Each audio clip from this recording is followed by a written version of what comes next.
فكن راضيا لا تسخطن لشدة، كما الشوك لا يعطي الرحيق ولا العنب. إذا المرء لم يرضى بما ربه وهب، فلن يغنه مال وإن زاد ما كسب. فكن راضيا ترضي الإله بأمره، فدرب الرضا نور ونبت الرضا ذهب. وكن راضيا لا تسخطن لشدة، كما الشوك لا يعطي الرحيق ولا العنب.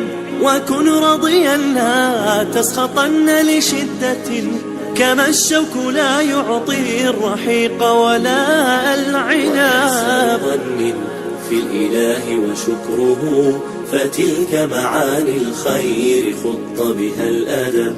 إليك غصونا دانيات قطوفها، ومنبع خيرات يفيض وقد نضب.